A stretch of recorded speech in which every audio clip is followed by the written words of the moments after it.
इस वीडियो में हम आर्तव का स्वरूप देखेंगे कि आर्तव कैसा होता है। मासान निस्पिच, मासान जो महीने में एक बार आए। मासान निस्पिच जो पिच्छा ना हो, कैसा ना हो। मासान निस्पिच मतलब जो पिच्छा ना हो। मासान निस्पिच जो पिच्छा ना हो, अर्थात जिसमें श्लेष्म कला के आभ्यंतर स्तर के खंड ना हो, अर्थात जिसमें मांस के टुकड़े मांसखंड ना हो। मासान निस्पिच दह अर्थी जिसमें दह अर्थी वेदना जलन ना हो, जिसको आने पर वेदना और जलन नहीं हो। पंचरात्रान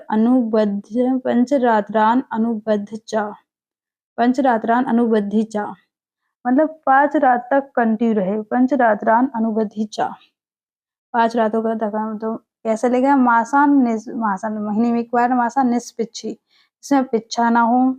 मासान निस्पिच्छी देही अर्थी ना हो, जिसमें मासान निस्पिच्छी दह अर्थी। पंचरात्रान अनुबद्ध 5 रात तक कंटिन्यू रहे। नैव अति बहु न अत अल्पम आर्तव, नैव अति बहु न अत अल्पम आर्तव, ना तो जो बहुत ज्यादा मात्रा में आए, ना बहुत कम मात्रा में आए, ऐसे को बोलते हैं शुद्ध आर्तव, शुद्धम आतिशेत।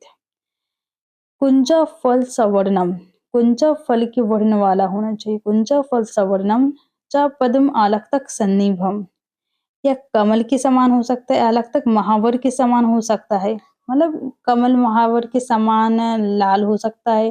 कुंजा फल, एक जो फल होता है कुंजा फल, उसके वर्ण उसके समान हो सकता है। तो इंद्र गोपक सवर्णम च पद्म आलक तक सन्निभम, इंद्र गोपक गुंजा फल सवर्णम च पद्म आलक तक सन्निभम। इंद्र गोपक संकासम आर्तवम, इंद्र गोपक के समान भी हो सकता है, शुद्धम आतिशेत। अब इंद्रगोप क्या है। इंद्रगोप है जो प्रावट काल में उत्पन्न होता है। प्रावट मतलब वर्षा के समय उत्पन्न होता है। ये बहुत अति रक्त क्रमी हो, मतलब अधिक रक्त वर्ण का होता है, और उसको इंद्रवधु भी बोला जाता है।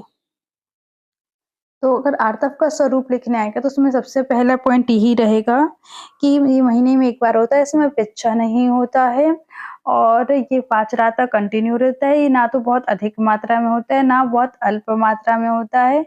यह गुंजा फल के वर्ण वाला होता है। यह पद्म और आलक तक के समान होता है। यह इंद्र गोपक के संकास मतलब इंद्र गोपक के समान होता है। तो ये सारी चीजें इसके हो जाएंगे। फिर इसके और पॉइंट भी हैं। सस असरक प्रतिमम मतलब सस असरक मतलब जो सस का जो ब्लड है असरक उसके समान होना चाहिए। ये सस से यहाँ भीड़ होता है, मतलब जो भीड़ होती है उनकी उसके जो ब्लड है उसके समान होना चाहिए। सस असरकम प्रतिमम यत्तु यफ्ता लाक्षर रसोपम, और लाक्षर रस के समान, या तो सस के रक्त के समान होता है, मतलब सस के रक्त के समान होता है। लाक्षर के रक्त के समान भी हो, लाक्षर रस के समान भी हो सकता है।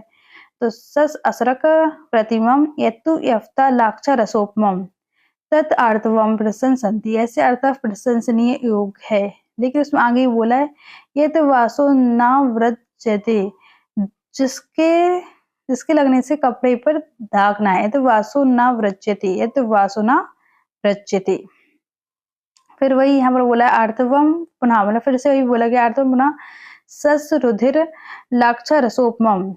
सस मतलब सस के ब्लड के समान होना चाहिए और लाक्षा रस के समान होना चाहिए। सस रुधिर लाक्षा रसोपमम शुद्धम आहु, ऐसे ही को हम क्या बोलते हैं, शुद्ध बोलते हैं।